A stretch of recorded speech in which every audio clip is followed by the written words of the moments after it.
and specifically offensive coordinators, defensive coordinators. What moves should the Chiefs make? What should they do?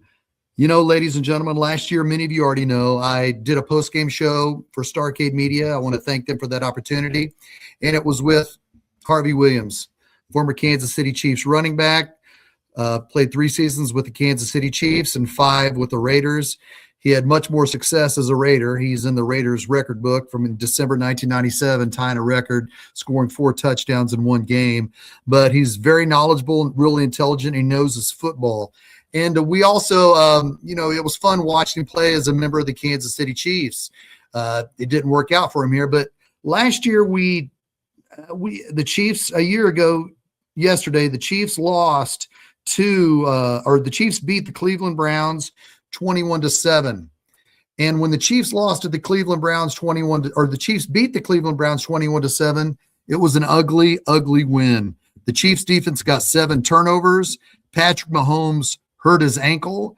And, there was some talk about the Matt Nagy criticism came up. It came up strong for that game. And I wanted to touch base. I had no idea what Harvey Williams was going to say when I asked him.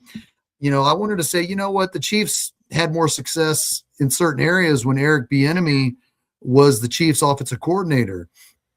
And I wanted to get Harvey Williams' take on it because, a lot of the Chiefs fans were mad. They defense forced 7 turnovers and we only won 21-7, and Mahomes hurt his ankle. Here's what Harvey Williams had to say when I just happened to ask him about Eric Bieniemy. Harvey? No, I know Eric, man. Me and Eric came out in the same draft. Eric went to Colorado, was outstanding running back. We came out the same draft. He went in the 3rd round, went in the 1st round. So I spent time with Eric, and I know Eric really well. What a lot of people don't know about Eric is that Eric's kind of hard to get along with, man. A lot of players that I know that running backs that I know that have played for him. At the end of the first 3 or 4 months, they come not to like him. So. I heard from selling players down the pipeline.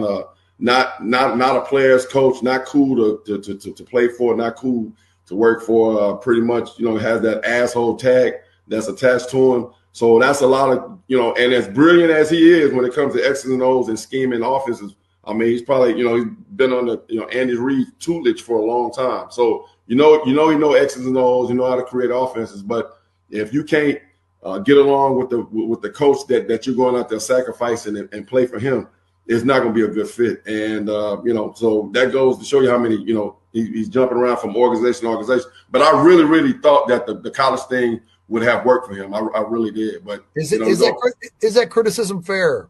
I mean, or are you saying Bieniemy has crossed that line where it doesn't work? What's your criticism? Man, I played with a lot of hard coaches. Marty Schottenheimer was a hard coach. Yeah.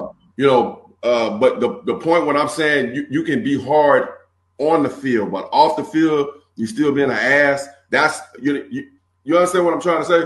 Yeah. I understand that you're doing your job, and my running back coach, a couple of my running back coaches that I've played for, man, they come, even now, Bishop Harris was like my father. He just passed away about 6 months ago, right after my brother did. And he's like, when I say my dad, he's on that same level. My dad is my running back coach in the Raiders, but Bishop was hard. But, I understand what you're trying to do. He's trying to get us, on the level to play excellent, but off the field, you still being an ass. Bishop wasn't like that. We'd go have a glass of wine and talk. And, hey, man, I need you guys to do it this way. But all that screaming and going behind, the players and going to the head coach saying this guy, can't play. I want him off the field. That's the type of stuff that in this day and age, players are not going to go for that because they, I'm going to play for you, but not like that. If I'm making, I know I'm talking Chinese, but no. I don't want to give a lot of information, but that's pretty much the gist of it.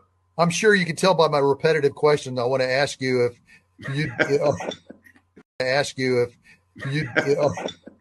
would you be for him coming back in some capacity just to put a boot in their ass, or do you think his boot goes too far up their ass? If he was, let me put it like this. I don't want to put my foot in my mouth. If he was that dude, as great as Mahomes is, right? As fantastic as they were together, Mahomes is like a T-bone steak. He's the best of the best, right? Right. Right. Sure. If Mahomes wanted Eric here, he'd be here. Mahomes will fight for him. I'm just gonna leave it like that. That was real talk from Harvey Williams. No, he kept it real. I had no idea. Again, me and Harvey didn't talk about how he felt about Eric Bieniemy, because Eric Bieniemy was getting a lot of people were saying the Chiefs need to bring back Eric Bieniemy. Eric Bieniemy, Harvey Williams again knows Eric. Harvey Williams knows Eric Bieniemy, knows about him as a coach. And Lance, when you hear that take from Harvey Williams, a number 1 draft pick in '91, and Bieniemy was a 3rd round draft pick out of Colorado. When you hear Harvey Williams' take on Eric Bieniemy, what does that tell you when you hear the fans clamor for Eric Bieniemy to return? I think that this is a revisionist history at its finest, because I remember, and it wasn't that long ago, Shaggy, you and I had many instances where we even lost friendships over this type of thing, where there was an abundance of criticism that went at Eric Bieniemy in Kansas City for the meltdown against the Bengals in the 2021 AFC Championship when the Chiefs had a 21-3 lead. And, people were blaming Eric Bieniemy for that. They were talking about how him and Patrick Mahomes don't get along. There was a lot of rumors about things like that where he was just, and now that that's been gone for a few years and we've seen the offense struggle, people assume, well, maybe they just need Eric Bieniemy to come back, that red ass that gets under these guys, their skin and fires them up. That'll show them. Or maybe it's the fact that the Chiefs just don't have the playmakers they used to. Because I hear this now where all the blame is going towards Matt Nagy. Everyone's blaming Matt Nagy for the offense's woes over these last 3 seasons, but want to forget or at least leave out the context of what this offense has been dealing with. And the fact that if we're going to be truthful here for a second, if the defense was struggling, who would we focus the blame on? It'd be Spags, right? Why is that? It's because Spags runs that defense. We know when it comes to the quote-unquote head coach of the defense, it's Steve Spagnuolo. Andy Reid has said that himself. He doesn't bother with the defense because he knows Spags has got it, and that's what he's hired to do. He's basically the head coach of the defensive side of the football. Andy Reid is what controls and who controls the Chiefs' offense. Always has, and more than likely always will. I can disagree with that moving forward, but that's for another conversation. The point I'm trying to make is this comparison or talking about bringing Eric Bieniemy back because Matt Nagy's not doing a good enough job, it's nonsense. Yes, Nagy and EB have 2 very different coaching styles as to how they do things.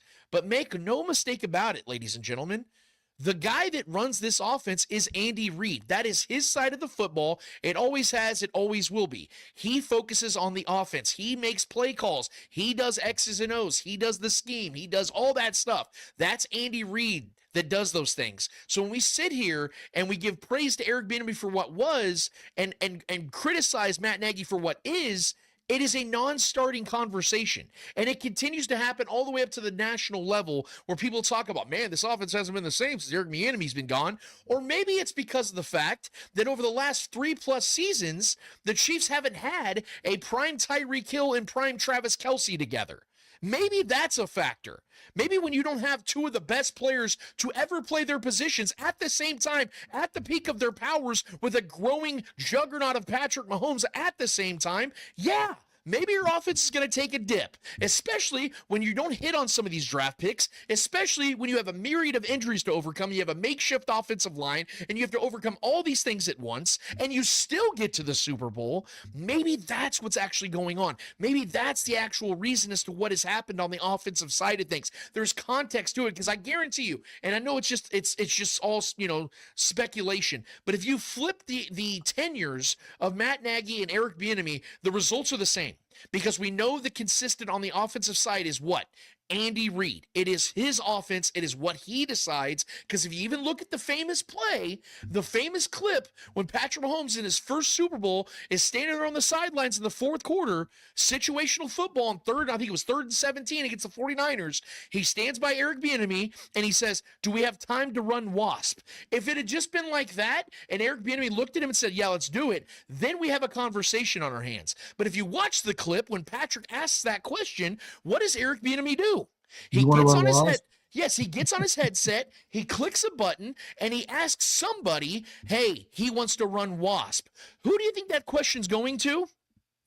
Andy Reid. Andy Reid is the one that decides what play calls they're going with. And it was Andy Reid that gave them that run. That's why Andy Reid deserves the credit for that play.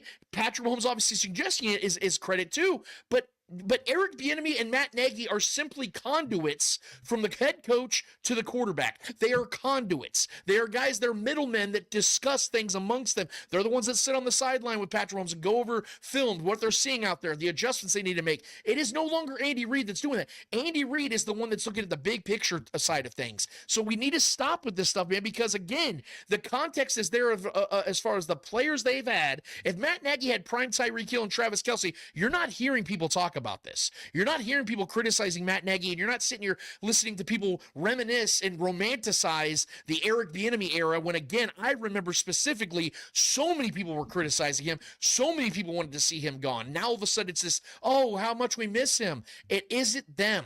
It is Andy Reid's offense. If you're going to praise somebody for the offense, if you're going to criticize somebody for the offense, you need to get that, and you need to send that attention to Andy Reid. I want to agree with one of our good buddies here, Matt Pratt. I just feel like it needs to be somebody else. Matt Pratt thinks it's time to bring in someone from the outside, either Brian Daboll or Mike McDaniel if he gets fired from Miami. I hope they need a new guy, and you and I touched on it last week when we talked about Cliff